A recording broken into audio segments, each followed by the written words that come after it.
like to first thank Nomesh ji for thinking that I would add some value to the whole discussion that is happening. So I would like to start with a small Mangalacharana.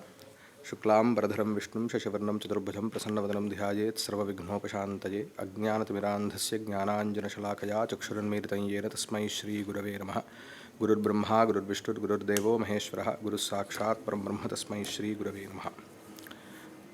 So as I was told to talk about the principles of state and governance. So I thought I will start with the definition of that particular Shastra which deals with these kind of topics. That is normally called as Niti-Shastra. So we have Arthashastra or else Jammalmadaka Niti-Sara or other Niti-Shastras are also there. So essentially the word Niti is being used. So the derivative meaning could be Nayati iti Nitihi, so which will take you towards the truth and etc. But we find a definition of Niti in one of the commentaries of Jammalmadaka Niti-Sara, which is the commentary's name is Upadhyaya Nirapeksha. So where the commentary is, the definition is Pratyaksha Paroksha Anumana Lakshana Pramanatraya Nirnitayam Phalasiddhau Deshakala Anukulye Sati Yathasadhyam Upaya Sadhana Viniyoga Lakshana Kriya Niti. So this will actually give us the where does the Bharatiya thought comes from? What is the uniqueness of our thought? So essentially Niti is a Upaya Sadhana Viniyoga Lakshana Kriya. So essentially it is about taking some decisions or actions or any measures which will lead to the outcome which is determined by three pramanas that are Pratyaksha, Paroksha and Anumana. Paroksha here means Shabda. So the outcome is determined by three pramanas, where the journey starts with Shabda Pramana, because for us, whenever we go back to the Shastras, the Vedas and the allied literature is considered to be the foundation. It lays down the higher goal, and that is not the journey will not stop there itself. You first know the principle, foundational principle, and then verify it.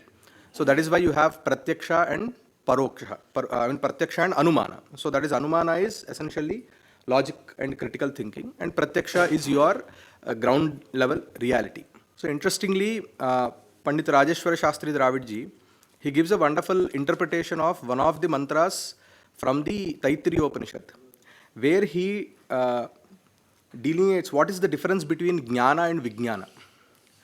So he takes this mantra where Manomaya Kosha, we have the Pancha Koshas, where the Manomaya Kosha is being described as a Garuda Pakshi. So a metaphor of Garuda, sacred Garuda Pakshi. So Garuda Pakshi, essentially you have a head, you have right wing, left wing, and in between you have the body. So he says that Tasya Shraddhaiva Shiraha, the head of that particular Garuda Pakshi will be Shraddha. That is, you have your acceptance. Initially you do not question as it is, but you have the acceptance, you respect where the knowledge comes from, the rishis. And Tasya Ritam Dakshinah Pakshaha. So the right wing is Rita. So here Rita means Shabda Pramana. Satyam Uttarav Pakshaha. Satya is truth essentially. Rita and Satya both are interchangeably used as Satya and truth. But here Rita means the Shabda Pramana, the truth that is being propounded by the Shabda Pramana, that is the Vedic literature. And Satyam is essentially Pratyaksha and Anumana. So when these both wings come together, are in align, then Yoga Atma. So the Yoga, essentially it is the absence of confusion. Yoga Chittavritti Nirodha, which will essentially lead to Samadhi, which is in present context, which will lead to equilibrium. So that is the Yoga. So this is how it is being interpreted by Rajeshwara Shastri Dravidji. So that can be understood here. So therefore, the outcome of any action that is being taken should be determined by these three pramanas. So the foundation by the Vedic wisdom, then validating it, and then further it says that Deshakala Anukulya Sati. You have to even consider the contemporary situation of the country and the time that is there. And Yatha Sadhyam. So you have to, you need to try to implement as much as possible. So as much as possible, Yatha Sadhyam and Deshakala Anukulya Sati. So it is not that as the Vedic wisdom is, giving us a direction towards X, and if that is not possible in the current scenario, it is not that you have to forcefully fit it into it. Deshakala anukulye sati yatha sadhyam upaya sadhana viniyoga lakshana. So whatever will lead to that outcome, whatever the actions that are being taken or the measures that are being taken, that is niti.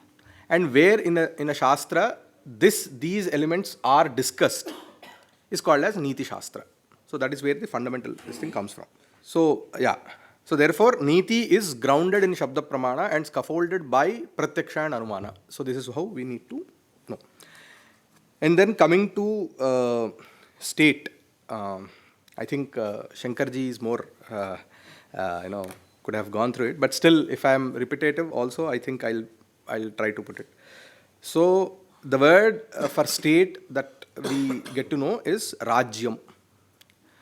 So the derivative meaning would be anything to do with the king, Raja, Rajnyaha idam, or the duties of a king, or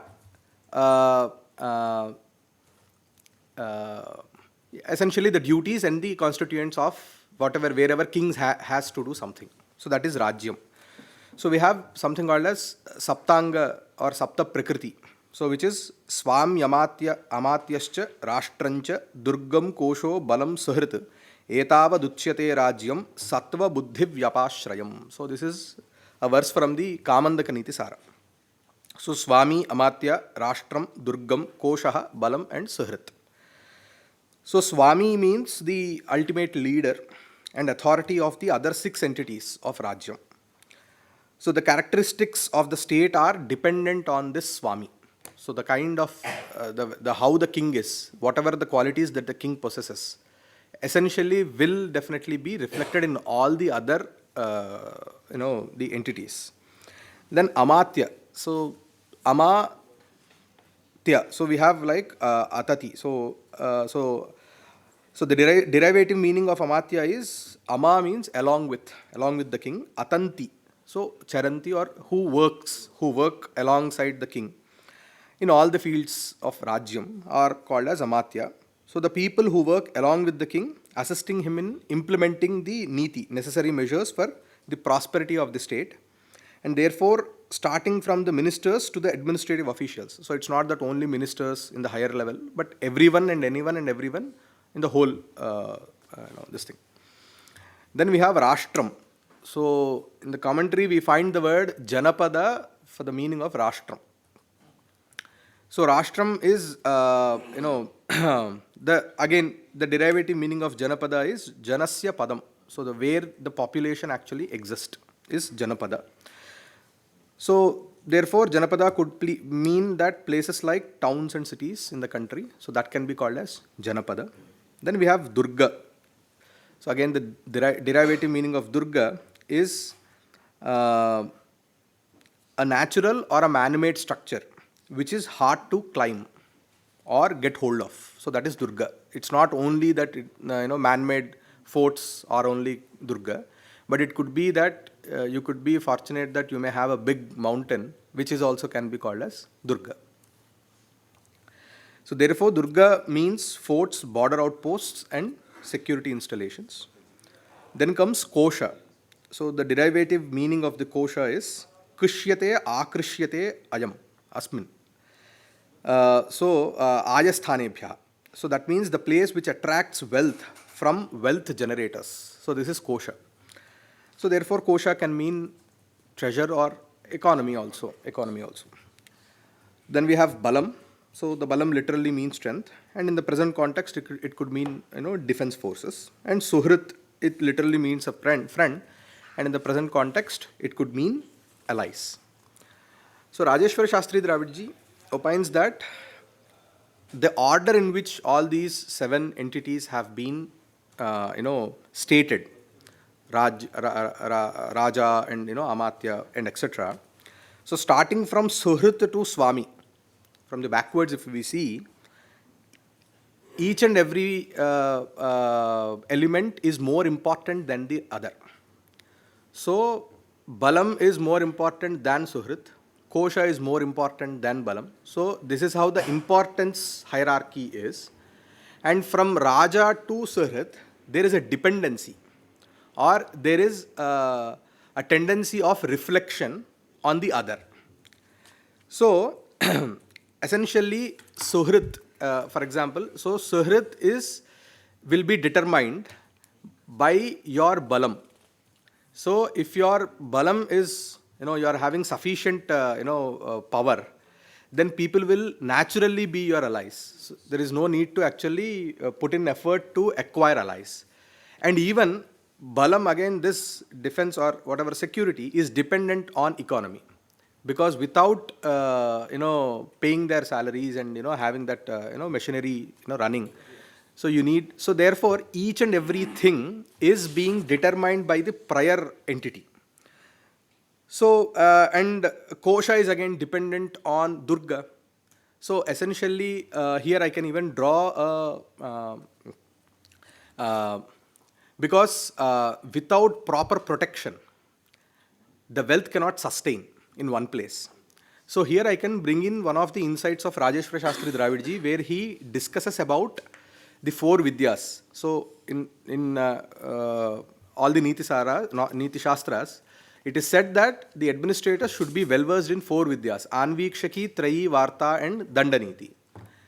So Rajeshwara Shastri Dravidji explores why that it is in this particular order, and what there can there be any other order which we can actually envisage. So there are 2 things that he gives.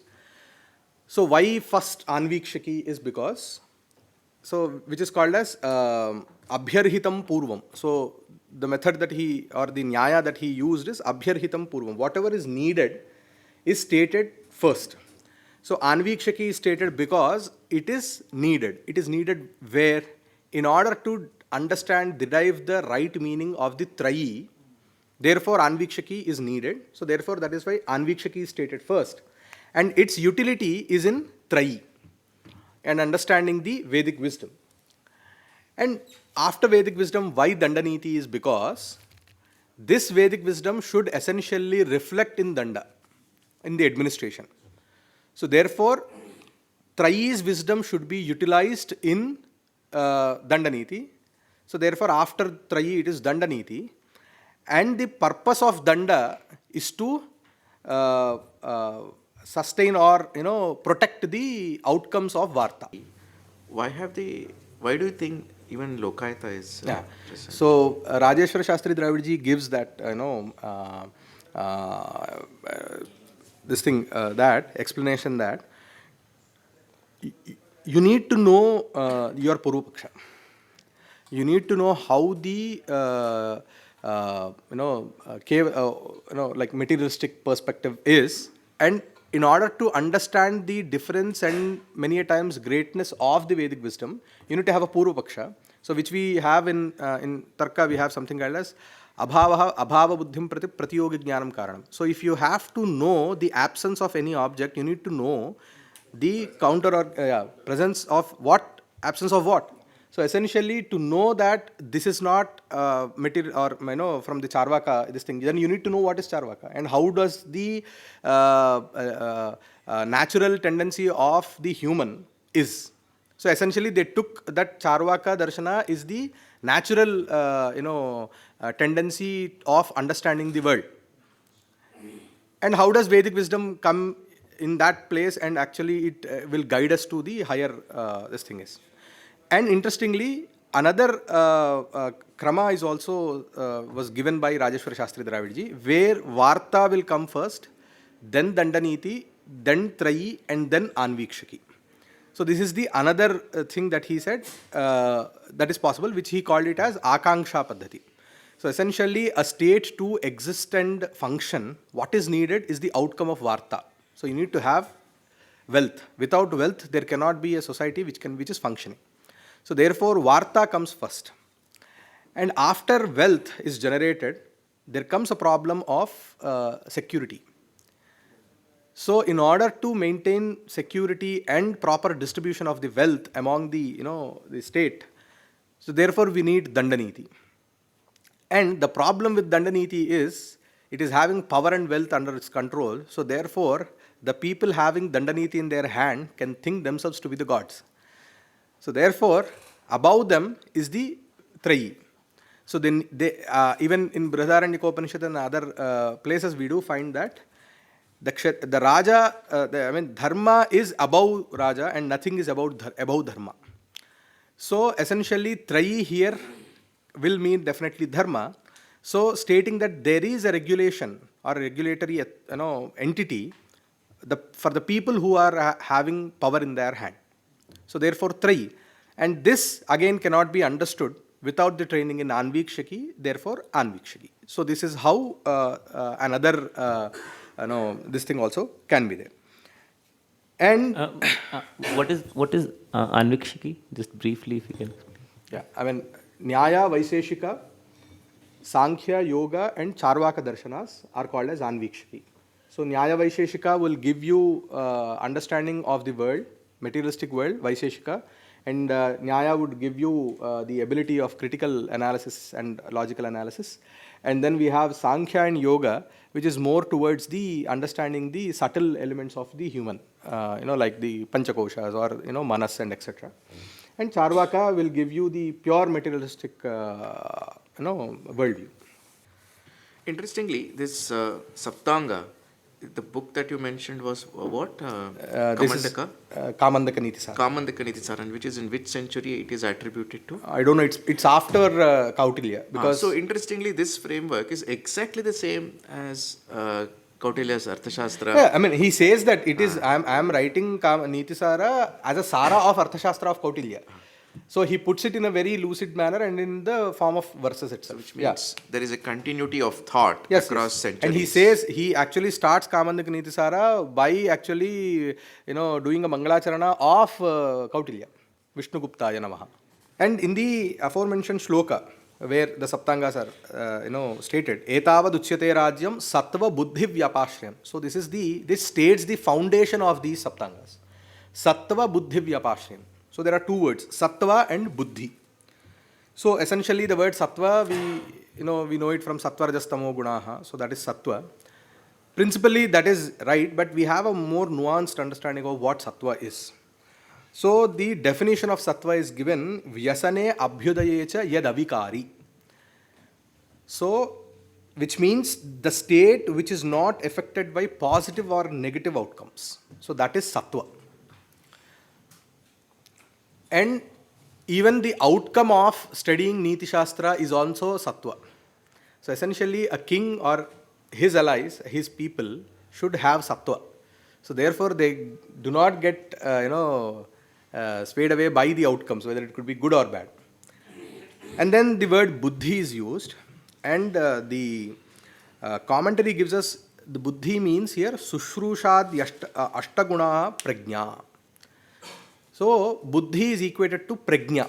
So again, Prajna is a very interesting quality that even Rajeshwara Shastri Dravidji also talks, which is essentially we can loosely translate it to something called as intuition. So Prajna is essentially intuition. So how does Prajna, how to develop Prajna? He says it is because of humility. So that is why this explanation is given by Rajeshwara Shastri Dravidji when he starts commentary on Namah Shukra Bharaspatibhyam of Arthashastra. He says Namah Shukra Bharaspatibhyam and Kautilya starts the Arthashastra. Then he asks, why is this? Why do we have this tradition of actually paying respect towards our elders and even our gurus? Is because this is what will lead to something called as Prajna. And what does Prajna do is, it will give you those insights which are needed at that particular time even though that are not stated in the Shastras. Even though you may not find the exact meaning or the exact, this thing, direction in the Shastra. But still, if you study that, you will get to know what you have to actually implement on that particular. So this is what is prajna.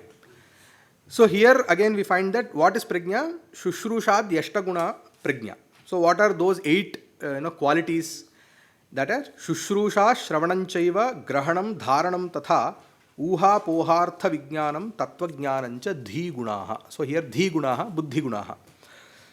So what is Shushrusha is the desire to listen or obey, teachers or elders. So this is again Vinayadhikara. We have a separate section called Vinayadhikara in Arthashastra and other Niti-Shastras, where they say that how wide as Vinaya or being being humble towards your elders is very much needed, and how to impart this in a king.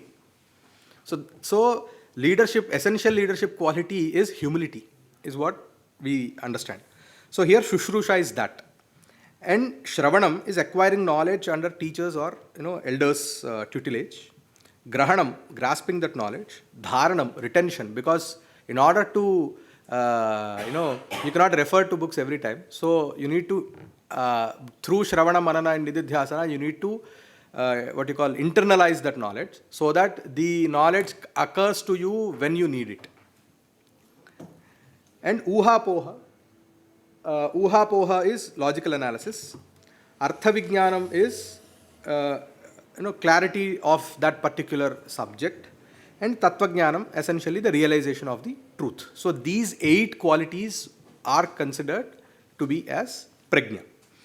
So Uha Poha, Artha Vijnanam, Tattva Jnanam. Uha Poha is essentially having logical saying if this is not, X is not, what could it be, how could it be. So these all like which we call it as Uha. And Apoha, Uha both are used in as a set. So that while you are doing critical analysis, you do think of those scenarios which are not happened, right? Simulated, what if this could be the state, then what would you do? If you would take this, what could be the outcome of this? So this is all Uha Poha. And that is Apoha. Uha, Apoha, both. Yeah. Apoha is that second. Yeah. So Uha, Apoha. Yeah. So Uha, Apoha and then Artha Vijnanam and Tattva Jnanam. So there can be Artha Vijnanam is essentially the whatever is found in that particular work is Artha Vijnanam, and the truth can be beyond that particular work also. Many a times for us, which we have for us Anubhavavasana Vidya, we have this tradition of saying that Anubhavavasana Vidya. So knowledge is not fulfilled unless you have an experience of it. Anubhavavasana. So not only it is confined to like samadhi or brahmajnanam, but even for every each and every subject also, this anubhava is very much important, so that you can relate it to it and you can say that yes, this is what it is, and therefore the outcome of anubhava vijnana will be that your decisions could be so natural. You're not struggling to get to that, what to do and what not to do, because you have that anubhava vijnana with you. And therefore we have the frameworks like Shravana, Manana, Nididhyasana and etc., where we can actually see that how our tradition has, paved a way. So therefore, this sattvam and buddhi should be the foundations of saptanga, rajyam or state. And how to gain stability? So we have one of the foundational, this thing is sattva and buddhi. The other thing Rajeshwara Shastri Dravidji says is that this saptanga and the governance, or the rajyam, state and governance, should reflect 3 essential qualities. So he says, in Kamandaka Nitisara we find Tyagas Satyancha Shauryancha Traja Ete Mahagunaha Prapnotihi Gunan Sarvan Eteir Yukto Mahipatihi. So the stability of a rajyam grounded on sattva is possible only by cultivating these 3 gunas, that are Tyaga, Satya and Shaurya. So Tyaga here doesn't mean only, giving away or renunciating, but even the tendency to distribute is also Tyaga. So a population of a country would need three essential things: livelihood, justice, and protection. So these three essential, things can be given to the whole population if the governance and state imbibes these qualities of Tyaga, Satya, and Shaurya. Tyaga is because you need to create livelihood opportunities to the population to sustain. So you need to have that wholeheartedness to gain wealth and create opportunities to distribute that wealth evenly. So it doesn't create any, inequality in the state. So that is one thing. And they seek justice. So in order to deliver justice, you should be Satya Sankalpa. So your journey also should be towards the truth and not towards your personal benefit. And protection, they need protection. So in order to give protection, you need to be valorous. You cannot be, being frightened about, if I take this decision, what will that country do, what will this country do, and etc. But you need to be very much, dhira, to take bold decisions for the, the betterment of the society and your population.